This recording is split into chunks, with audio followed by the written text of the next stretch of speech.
Je vous salue dans le nom précieux de notre Seigneur Jésus-Christ. Bienvenue à 8 minutes pour être édifié dans la parole de Dieu. Je suis la variante de Jésus-Christ. Avant de continuer, nous allons d'abord louer le nom de Jésus comme d'habitude.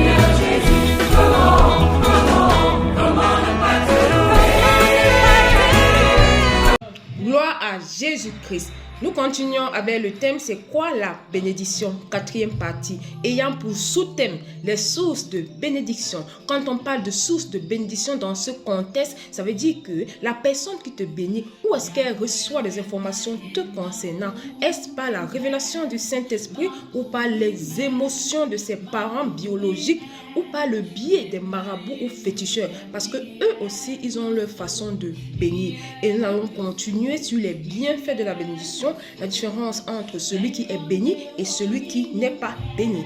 Voilà. Dans le royaume des cieux, les choses n'arrivent pas à ceux qui entendent. Les choses arrivent à ceux qui croient. Nous ne pouvons connaître la source de bénédiction sans la rencontre. Et de quelle rencontre parlons-nous ici? Oui, évangéliste J.P. Makanzo.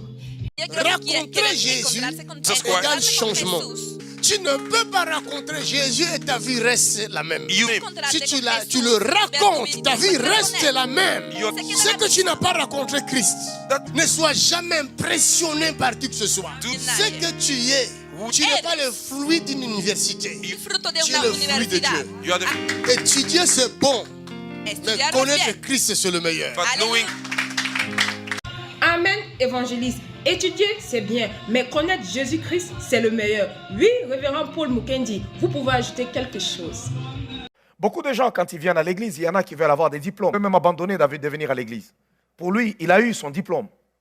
C'est tellement extraordinaire. Oh non, mais vos milieux-là, je n'aime pas trop aller dans ces milieux-là où les gens, ils transpirent un peu fort, ils crient, ils prient, ça me dérange un peu à l'oreille. Malheureux, qui te dit que la bénédiction, c'est un diplôme? Merci, révérend. Mais est-ce que nous devons fuir alors l'école? Oui, évangéliste J.P. Makanzo. Ne fuis pas l'école. Oh, l'homme de Dieu avait dit, oui, Jésus est meilleur. L'école aussi est bien. Tu dois étudier. Tu vas parler aux scientifiques si toi tu ne connais rien dans la matière. Nous devons avoir des docteurs. Oui, des scientifiques. Oui, des gens qui vont parler en notre faveur dans le domaine. Nous devons avoir des politiciens. Des politiciens, ouais. Si nous avons les mêmes termes intellectuels, alors tu vas me dominer en quoi? Je parle comme toi. Moi, je te dépasse en onction. Le match est fait.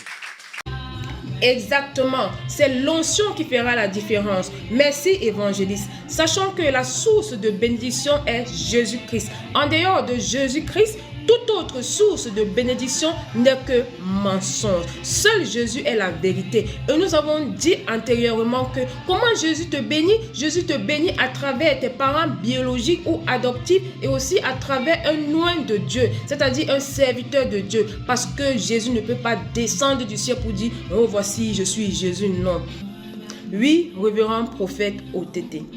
Écoute-moi, Dieu, je vous ai dit, il ne peut pas descendre pour agir. La bénédiction transite par une personne.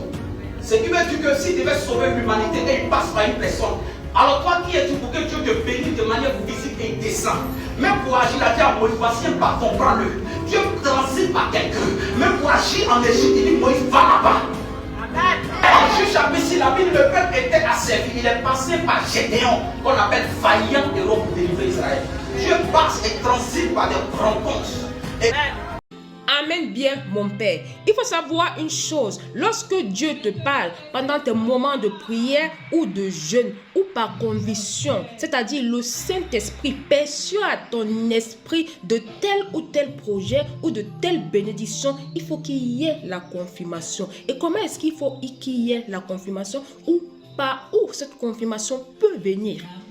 Oui, révérend prophète OTT. Il y a des sujets de prière dans lesquels tu te jettes, tu pries, mais Dieu te donne une réponse à vis de ton sujet là dans un message dit par l'homme de Dieu, ou dans une révélation que Dieu a donnée aussi à l'homme de Dieu. Quelque chose qui n'est pas répété 2 fois, ne prend pas ça en compte. Je te dis ça aujourd'hui. Quand tu pries, et puis Dieu t'a montré que voilà, dans le projet dans lequel tu dois investir, il faut encore prier 2 fois. Il faut que quelqu'un certifie ça. Quelque chose qui n'est pas répété 2 fois ne prend jamais ça en compte. Je te dis la vérité. Donc la première vérité, c'est une information. La deuxième vérité vient certifier la première vérité. Ça veut dire que si quelque chose est arrivé une seule fois et que tu prends ça pour faire une doctrine, tu prends ça pour faire une révélation, tu as joué. Amen bien mon Père, nous en reviendrons un peu plus détaillé dans un prochain thème. Voilà, s'il arrive parfois que nos parents biologiques nous bénissent, mais cette bénédiction n'a aucun effet dans notre vie. Pourquoi? Oui, évangéliste J.P. Makanzo. Le problème, c'est la source d'information que tu as reçue. C'est lui qui te donne des informations. Où est-ce qu'il a reçu ces informations? C'est lui qui te communique ce savoir. Où est-ce qu'il le reçoit? On ne donne que ce qu'on a. Amen bien. Mais concernant les parents biologiques surtout, évangéliste. Il peut y arriver que ta maman, ton père n'a pas de vraies informations te concernant. Le nom même que tu portes révèle le manque de connaissance de tes parents sur les informations te concernant. Est-ce que je parle à quelqu'un? Oui, tu nous parles, évangéliste. La preuve, le papa d'Abraham, il va donner à son fils le nom d'Abraham. Dieu va dire à Abraham, Abraham, tu ne t'appelleras plus Abraham, parce que ce n'est pas ton vrai nom. Ton nom est Abraham. Et d'ailleurs, quitte la maison de ton père. Toute personne qui n'a pas de vraies informations te concernant devient un danger pour ton futur. Cette personne peut bloquer ta percée, peut t'empêcher d'avancer, peut te retarder même, peut te changer la route.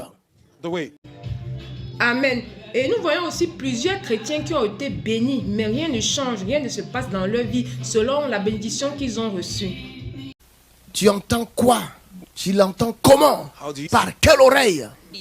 Comment le saisir? C'est pourquoi année après année, le chrétien, sa vie ne change pas. Le chrétien n'inspire pas. Le chrétien reste malheureux. Le chrétien reste misérable. Parce qu'il y a quelque chose qui te manque. C'est la compréhension des informations données. Amen. Merci évangéliste. Que Dieu nous remplisse de la compréhension de sa parole au nom puissant de Jésus-Christ. Amen. Oui, révérend Paul Mukendi, vous pouvez ajouter quelque chose? Si vous voulez bien comprendre la bénédiction, il faut étudier un homme dans la Bible, Abraham. Waouh, merci révérend. Sûrement nous avons déjà débordé les 8 minutes, mais tout de même nous allons entamer le deuxième point, les bienfaits de la bénédiction, la différence entre celui qui est béni et celui qui n'est pas béni. Je laisse la parole au révérend Raoul Wafo. La bénédiction a la capacité de te donner de rester amoureux à Dieu et attaché à lui. Quand on est béni, on est attaché à Dieu. Quand on est béni, on sert Dieu. Quand on est béni, on poursuit les desseins de Dieu. Quand on est béni, on marche dans l'amour. Quand on est béni, la divinité se révèle au travers de l'humanité. Amen. Oui, révérend prophète OTT, les bienfaits de la bénédiction. La bénédiction sur ta vie réconcilie. Alléluia. La bénédiction te prive des attaques de la sorcellerie, des attaques de l'ennemi. La bénédiction te prive de ces choses-là. Faut pas minimiser la bénédiction. D'accord, révérend. La bénédiction ouvre les portes. Amen bien. Oui, révérend Raoul Wafo. La bénédiction va déclencher sur ta vie la faveur, c'est-à-dire partout où tu iras, où les gens feront des efforts et des efforts et des efforts, mais quand tu arriveras, la porte s'ouvrira au devant de toi comme une porte automatique à cause de la bénédiction de Dieu qui est sur ta vie au nom suprême de Jésus. Amen, amen, la parole est toujours à vous, révérend. Eh bien, quand Dieu t'a béni, il dit ne regarde pas autour de toi, mais regarde toujours au ciel. Parce que les circonstances autour peuvent être différentes. Mais un homme béni, une femme bénie a l'obligation de vivre par la foi. J'ai dit encore par la foi. J'ai dit encore par la foi. Quand les choses semblent différentes, celui qui est béni est toujours favorisé. C'est par la foi que ça marche. Amen, amen. C'est par la foi que ça marche. Merci, révérend. Voilà, nous avons fini avec le thème. C'est quoi la bénédiction? Rendez-vous à un prochain thème. Et n'oubliez pas de partager au maximum. Parce que partager, c'est une forme de parler de Christ. C'est une forme d'évangéliser. Ouvre ta Bible et regarde ce que la parole de Dieu dit dans Luc 9 à partir du verset 26. Jésus dit que si tu as honte de lui sur la terre, lui aussi, il va avoir honte de toi au ciel. Donc, partage. Partager, c'est parler aussi de Christ à ta façon. Au revoir et à bientôt.